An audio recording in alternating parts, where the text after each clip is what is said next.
Praise Lord, hallelujah. ഈ അനുഗ്രഹിക്കപ്പെട്ട നല്ല സുദിനത്തിനായി കർത്താവിന് നന്ദി പറയുന്നു. ഇന്ന് 105 ദിവസം നാം വായിക്കുന്നത് ലേവ്യ പുസ്തകം 15 അധ്യായം, സങ്കീർത്തനം 105 അധ്യായവും അപ്പോസ്തല പ്രവൃത്തി 16 അധ്യായവുമാണ്. ലേവ്യ പുസ്തകം 15 അധ്യായം. യഹോവ പിന്നെയും മോശയോടും അഹരോനോടും അരുളി ചെയ്തത്, നിങ്ങൾ ഇസ്രായേൽ മക്കളോട് പറയേണ്ടത് എന്തെന്നാൽ, ആർക്കെങ്കിലും തന്റെ അംഗത്തിൽ ശുക്ലസ്രവമുണ്ടായാൽ അവൻ സ്രവത്താൽ അശുദ്ധനാകുന്നു. അവന്റെ സ്രവത്താലുള്ള അശുദ്ധിയാവിത്. അവന്റെ അംഗം സ്രവിച്ചുകൊണ്ടിരുന്നാലും അവന്റെ അംഗം സ്രവിക്കാതെ അടഞ്ഞിരുന്നാലും അത് അശുദ്ധി തന്നെ. സ്രവക്കാരൻ കിടക്കുന്ന കിടക്കയൊക്കെയും അശുദ്ധം. അവൻ ഇരിക്കുന്ന സാധനമൊക്കെയും അശുദ്ധം.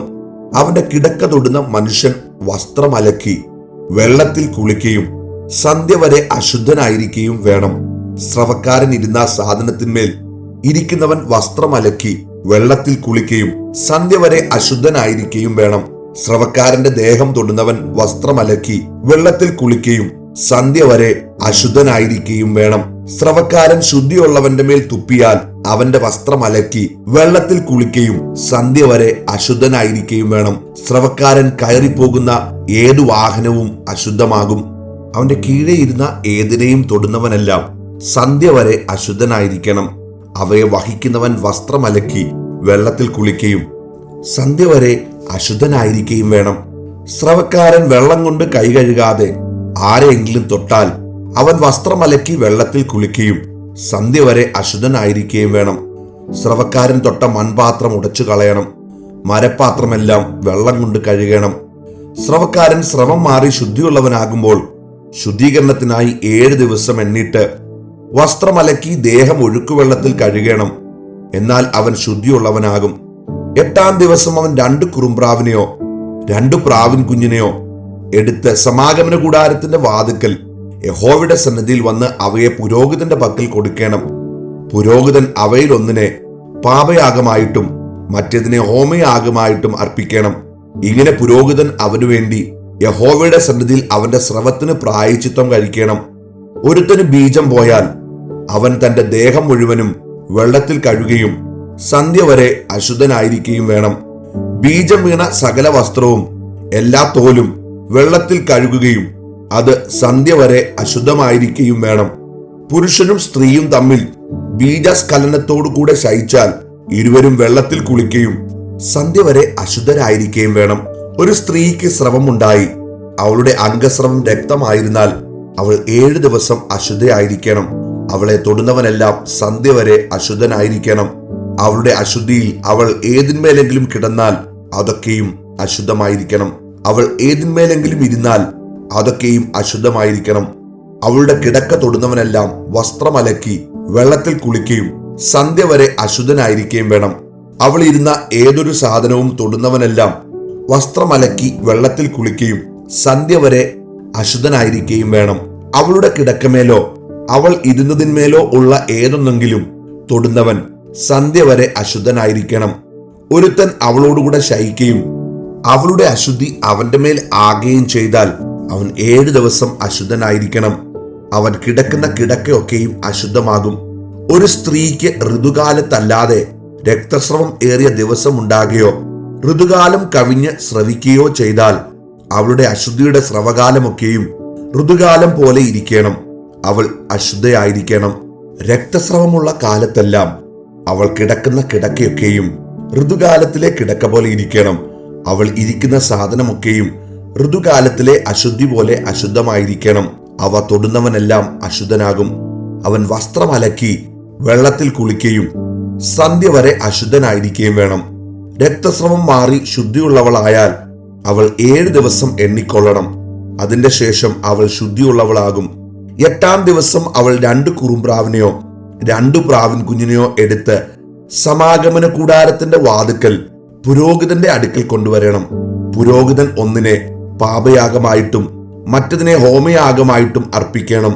ഇങ്ങനെ പുരോഹിതൻ അവൾക്ക് വേണ്ടി യഹോവയുടെ സന്നിധിയിൽ അവളുടെ അശുദ്ധിയുടെ രക്തസ്രവ നിമിത്തം പ്രായശ്ചിത്തം കഴിക്കണം. ഇസ്രായേൽ മക്കളുടെ നടുവിലുള്ള എന്റെ നിവാസം അവർ അശുദ്ധമാക്കിയിട്ട് തങ്ങളുടെ അശുദ്ധികളിൽ മരിക്കാതിരിക്കേണ്ടതിന് നിങ്ങൾ അവരുടെ അശുദ്ധിയെക്കുറിച്ച് അവരെ ഇങ്ങനെ പ്രബോധിപ്പിക്കണം: ഇത് സ്രവക്കാരനും ബീജസ്ഖലനത്താൽ അശുദ്ധനായവനും ഋതുസംബന്ധമായ ദീനമുള്ളവൾക്കും സ്രവമുള്ള പുരുഷനും സ്ത്രീക്കും അശുദ്ധിയോടുകൂടെ ശയിക്കുന്നവനും ഉള്ള പ്രമാണം. 105-ാം സങ്കീർത്തനം. യഹോവയ്ക്ക് സ്തോത്രം ചെയ്യുവിൻ, തൻ നാമത്തെ വിളിച്ചപേക്ഷിപ്പിൻ. അവന്റെ പ്രവൃത്തികളെ ജാതികളുടെ ഇടയിൽ അറിയിപ്പിൻ. അവന് പാടുവിൻ, അവന് കീർത്തനം പാടുവിൻ. അവന്റെ സകല അത്ഭുതങ്ങളെയും കുറിച്ച് സംസാരിപ്പിൻ. അവന്റെ വിശുദ്ധ നാമത്തിൽ പ്രശംസിപ്പിൻ. യഹോവയെ അന്വേഷിക്കുന്നവർ ഹൃദയം സന്തോഷിക്കട്ടെ. യഹോവയെയും അവന്റെ ബലത്തെയും തിരവിൻ. അവന്റെ മുഖത്തെ ഇടവിടാതെ അന്വേഷിപ്പിൻ.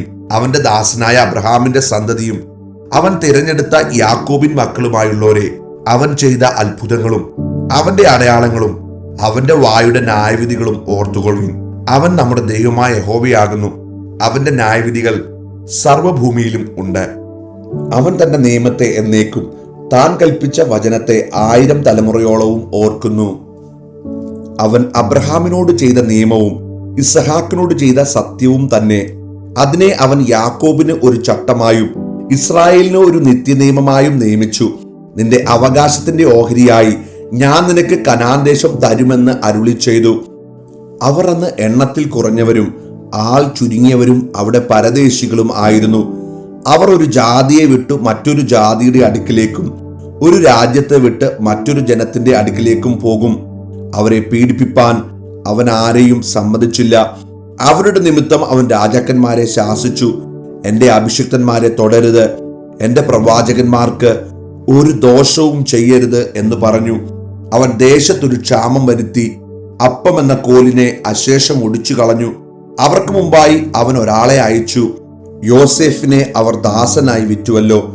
യഹോവയുടെ വചനം നിവൃത്തിയാകുകയും അവന്റെ അരുളപ്പാടിനാൽ അവന് ശോധന വരികയും ചെയ്യുവോളം അവർ അവന്റെ കാലുകളെ വിലങ്ങുകൊണ്ട് ബന്ധിക്കുകയും അവൻ ഇരുമ്പ് ചങ്ങലയിൽ കുടുങ്ങുകയും ചെയ്തു. രാജാവ് ആളയച്ചവനെ വിടുവിച്ചു. ജാതികളുടെ അധിപതി അവനെ സ്വതന്ത്രനാക്കി. അവന്റെ പ്രഭുക്കന്മാരെ ഇഷ്ടപ്രകാരം ബന്ധിച്ചുകൊള്ളുവാനും അവന്റെ മന്ത്രിമാർക്ക് ജ്ഞാനം ഉപദേശിച്ചു കൊടുപ്പാനും തന്റെ ഭവനത്തിന് അവനെ കർത്താവായും തന്റെ സർവ്വ സമ്പത്തിനും അധിപതിയായും നിയമിച്ചു. അപ്പോൾ ഇസ്രായേൽ മിസ്രയീമിലേക്ക് ചെന്നു. യാക്കോബ് ഹാമിന്റെ ദേശത്ത് വന്നു പാർത്തു. ദൈവം തന്റെ ജനത്തെ ഏറ്റവും വർദ്ധിപ്പിക്കുകയും അവരുടെ വൈരികളെക്കാൾ അവരെ ബലവാന്മാരാക്കുകയും ചെയ്തു.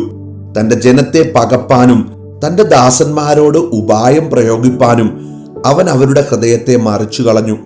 അവൻ തന്റെ ദാസനായ മോശയെയും താൻ തെരഞ്ഞെടുത്ത അഹ്രോനെയും അയച്ചു. ഇവർ അവരുടെ ഇടയിൽ അവന്റെ അടയാളങ്ങളും ഹാമിന്റെ ദേശത്ത് അത്ഭുതങ്ങളും കാണിച്ചു. അവൻ ഇരുളയച്ച് ദേശത്തെ ഇരുട്ടാക്കി. അവർ അവന്റെ വചനത്തോട് മറുത്തതുമില്ല. അവൻ അവരുടെ വെള്ളത്തെ രക്തമാക്കി, അവരുടെ മത്സ്യങ്ങളെ കൊന്നുകളഞ്ഞു. അവരുടെ ദേശത്ത് തവള വ്യാപിച്ചു, രാജാക്കന്മാരുടെ പള്ളിയറകളിൽ പോലും നിറഞ്ഞു. അവൻ കൽപ്പിച്ചപ്പോൾ നായീച്ചയും അവരുടെ ദേശത്തെല്ലാം പേനും വന്നു. അവൻ അവർക്ക് മഴയ്ക്കു പകരം കൽമഴയും അവരുടെ ദേശത്തിൽ അഗ്നിജ്വാലയും അയച്ചു.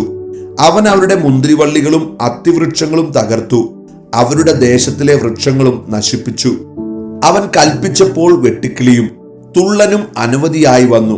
അവരുടെ ദേശത്തിലെ സസ്യമൊക്കെയും അവരുടെ വയലിലെ വിളയും തിന്നുകളഞ്ഞു.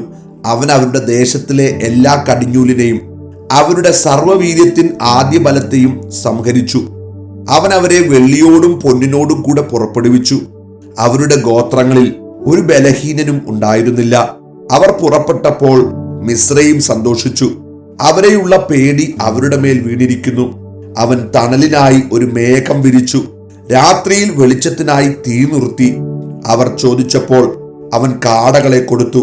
സ്വർഗീയ ഭോജനം കൊണ്ടും അവർക്ക് തൃപ്തി വരുത്തി. അവൻ പാറയെ പിളർന്നു, വെള്ളം ചാടി പുറപ്പെട്ടു. അത് ഉണങ്ങിയ നിലത്തുകൂടി നദിയായി ഒഴുകി.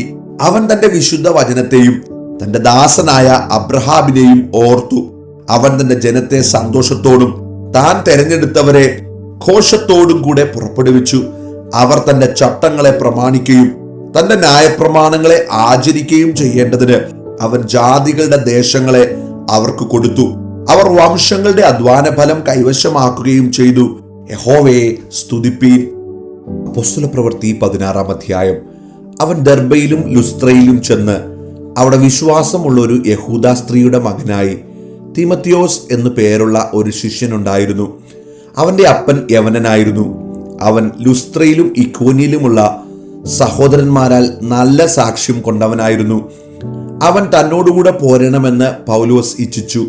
അവന്റെ അപ്പൻ യവനൻ എന്ന് അവിടങ്ങളിലുള്ള യഹൂദന്മാർ എല്ലാവരും അറിഞ്ഞിരുന്നതിനാൽ അവരെ വിചാരിച്ച് അവനെ പരിച്ഛേദന കഴിപ്പിച്ചു. അവർ പട്ടണം തോറും ചെന്ന് യെരുശലേമിലെ അപ്പോസ്തലന്മാരും മൂപ്പന്മാരും വിധിച്ച നിർണയങ്ങൾ പ്രമാണിക്കേണ്ടതിന് അവർക്ക് ഏൽപ്പിച്ചു കൊടുത്തു. അങ്ങനെ സഭകൾ വിശ്വാസത്തിൽ ഉറയ്ക്കുകയും എണ്ണത്തിൽ ദിവസേന പെരുകുകയും ചെയ്തു. അവർ ആസ്യയിൽ വചനം പ്രസംഗിക്കരുതെന്ന് പരിശുദ്ധാത്മാവ് വിലക്കുകയാൽ ഫ്രുഗ്യയിലും ഗലാത്യ ദേശത്തിലും കൂടി സഞ്ചരിച്ച് മുസ്യയിലെത്തി ബിഥിന്യയ്ക്ക് പോകുവാൻ ശ്രമിച്ചു.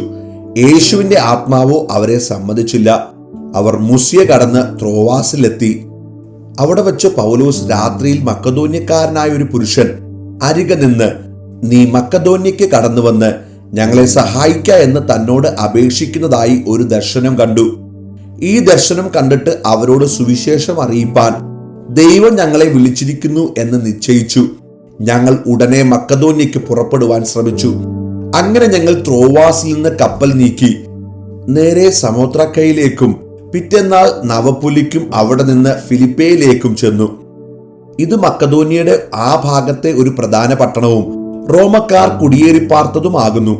ആ പട്ടണത്തിൽ ഞങ്ങൾ ചില ദിവസം പാർത്തു. ശബത്ത് നാളിൽ ഞങ്ങൾ ഗോപുരത്തിന് പുറത്തേക്ക് പോയി. അവിടെ പ്രാർത്ഥനാ സ്ഥലം ഉണ്ടായിരിക്കുമെന്ന് ഞങ്ങൾ വിചാരിച്ച് പുഴവക്കത്ത് ഇരുന്നു. അവിടെ കൂടി വന്ന സ്ത്രീകളോട് സംസാരിച്ചു. തുയത്തൈര പട്ടണക്കാരിയും രക്താംബരം വിൽക്കുന്നവളുമായി ലുദിയ എന്ന് പേരുള്ള ദൈവഭക്തയായൊരു സ്ത്രീ കേട്ടുകൊണ്ടിരുന്നു. പൗലോസ് സംസാരിച്ച് ശ്രദ്ധിക്കേണ്ടതിന് കർത്താവ് അവളുടെ ഹൃദയം തുറന്നു.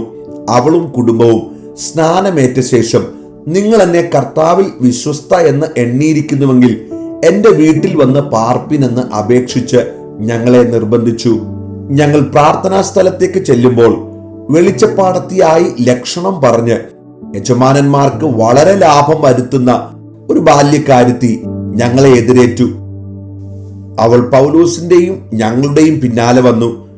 ഈ മനുഷ്യർ അത്യുന്നതനായ ദൈവത്തിന്റെ ദാസന്മാർ, രക്ഷാമാർഗം നിങ്ങളോട് അറിയിക്കുന്നവർ എന്ന് വിളിച്ചു പറഞ്ഞു. ഇങ്ങനെ അവൾ പലനാൾ ചെയ്തു വന്നു. പൗലോസ് മുഷിഞ്ഞ് തിരിഞ്ഞു നോക്കി അവളിലുള്ള ഭൂതത്തോട്, അവളെ വിട്ടുപോകുവാൻ ഞാൻ യേശുക്രിസ്തുവിന്റെ നാമത്തിൽ നിന്നോട് കൽപ്പിക്കുന്നു എന്ന് പറഞ്ഞു. ആ നാഴികയിൽ തന്നെ അത് അവളെ വിട്ടുപോയി. അവളുടെ യജമാനന്മാർ തങ്ങളുടെ ലാഭത്തിന്റെ ആശ പോയിപ്പോയത് കണ്ടിട്ട് പൗലോസിനെയും ശീലാസിനെയും പിടിച്ച് ചന്തസ്ഥലത്ത് പ്രമാണികളുടെ അടുക്കിലേക്ക് വലിച്ചുകൊണ്ടുപോയി അധിപതികളുടെ മുമ്പിൽ നിർത്തി. യഹൂദന്മാരായ ഈ മനുഷ്യർ നമ്മുടെ പട്ടണത്തെ കലക്കി റോമക്കാരായ നമുക്ക് അംഗീകരിപ്പാനും അനുസരിപ്പാനും ന്യായമല്ലാത്ത ആചാരങ്ങളെ പ്രസംഗിക്കുന്നു എന്ന് പറഞ്ഞു. പുരുഷാരവും അവരുടെ നേരെ ഇളകി. അധിപതികൾ അവരുടെ വസ്ത്രം പറിച്ചുരിഞ്ഞ് കോൽ കൊണ്ട് അവരെ അടിപ്പാൻ കൽപ്പിച്ചു. അവരെ വളരെ അടിപ്പിച്ച ശേഷം തടവിലാക്കി കാരാഗ്രഹ പ്രമാണിയോട് അവരെ സൂക്ഷ്മത്തോടെ കാപ്പാൻ കൽപ്പിച്ചു. അവൻ ഇങ്ങനെയുള്ള കൽപ്പന കിട്ടുകയാൽ അവരെ അകത്തെ തടവിലാക്കി അവരുടെ കാൽ ആമത്തിലിട്ട് പൂട്ടി. അർദ്ധരാത്രിക്ക് പൗലോസും ശീലാസും പ്രാർത്ഥിച്ച് ദൈവത്തെ പാടി സ്തുതിച്ചു. തടവുകാർ ശ്രദ്ധിച്ചുകൊണ്ടിരുന്നു. പെട്ടെന്ന് വലിയൊരു ഭൂകമ്പമുണ്ടായി. കാരാഗ്രഹത്തിന്റെ അടിസ്ഥാനം കുലുങ്ങി, വാതിലൊക്കെയും തുറന്നുപോയി. എല്ലാവരുടെയും ചങ്ങല അഴിഞ്ഞു വീണു. കാരാഗ്രഹ പ്രമാണി ഉറക്കമുണർന്ന് കാരാഗ്രഹത്തിന്റെ വാതിലുകൾ തുറന്നിരിക്കുന്നത് കണ്ടിട്ട് ചങ്ങലക്കാർ ഓടിപ്പോയി കളഞ്ഞുവെന്ന് ഊഹിച്ച് വാളൂരി തന്നെത്താൻ കൊല്ലുവാൻ ഭാവിച്ചു.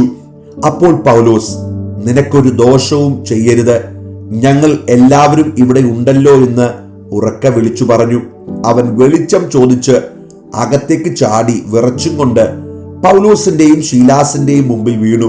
അവരെ പുറത്തു കൊണ്ടുവന്ന്, യജമാനന്മാരെ, രക്ഷ പ്രാപിപ്പാൻ ഞാൻ എന്തു ചെയ്യണം എന്ന് ചോദിച്ചു. കർത്താവായ യേശുവിൽ വിശ്വസിക്ക, എന്നാൽ നീയും നിന്റെ കുടുംബവും രക്ഷ പ്രാപിക്കുമെന്ന് അവർ പറഞ്ഞു. പിന്നെ അവർ കർത്താവിന്റെ വചനം അവനോടും അവന്റെ വീട്ടിലുള്ള എല്ലാവരോടും പ്രസംഗിച്ചു. അവൻ രാത്രിയിൽ ആ നാഴികയിൽ തന്നെ അവരെ കൂട്ടിക്കൊണ്ടുപോയി അവരുടെ മുറിവുകളെ കഴുകി താനും തനിക്കുള്ളവരെല്ലാവരും താമസിയാതെ സ്നാനമേറ്റു. പിന്നെ അവരെ വീട്ടിൽ കൈക്കൊണ്ട് അവർക്ക് ഭക്ഷണം കൊടുത്തു. ദൈവത്തിൽ വിശ്വസിച്ചതിൽ വീടടങ്കം ആനന്ദിച്ചു. നേരം പുലർന്നപ്പോൾ അധിപതികൾ കോൽക്കാരെ അയച്ചു ആ മനുഷ്യരെ വിട്ടയക്കണം എന്ന് പറയിച്ചു. കാരാഗ്രഹ പ്രമാണി ഈ വാക്ക് പൗലോസിനോട് അറിയിച്ചു. നിങ്ങളെ വിട്ടയപ്പാൻ അധിപതികൾ ആളയച്ചിരിക്കുന്നു. ആകയാൽ സമാധാനത്തോടെ പോകുവിനെന്ന് പറഞ്ഞു. പൗലോസ് അവരോട്, റോമ പൗരന്മാരായ ഞങ്ങളെ അവർ വിസ്താരം കൂടാതെ പരസ്യമായി അടുപ്പിച്ച് തടവിലാക്കിയല്ലോ. ഇപ്പോൾ രഹസ്യമായി ഞങ്ങളെ പുറത്താക്കുന്നുവോ? അങ്ങനെയല്ല, അവർ തന്നെ വന്ന് ഞങ്ങളെ പുറത്തു കൊണ്ടുപോകട്ടെ എന്ന് പറഞ്ഞു. കോൽക്കാർ ആ വാക്ക് അധിപതികളോട് ബോധിപ്പിച്ചാറെ. അവർ റോമ പൗരന്മാരെന്ന് കേട്ട് അവർ ഭയപ്പെട്ട് ചെന്ന് അവരോട് നല്ല വാക്ക് പറഞ്ഞ് അവരെ പുറത്തു കൊണ്ടുവന്ന് പട്ടണം വിട്ടു പോകണമെന്ന് അപേക്ഷിച്ചു. അവർ തടവ് വിട്ട് ലുദിയയുടെ വീട്ടിൽ ചെന്ന് സഹോദരന്മാരെ കണ്ട് ആശ്വസിപ്പിച്ച ശേഷം പുറപ്പെട്ടു പോയി.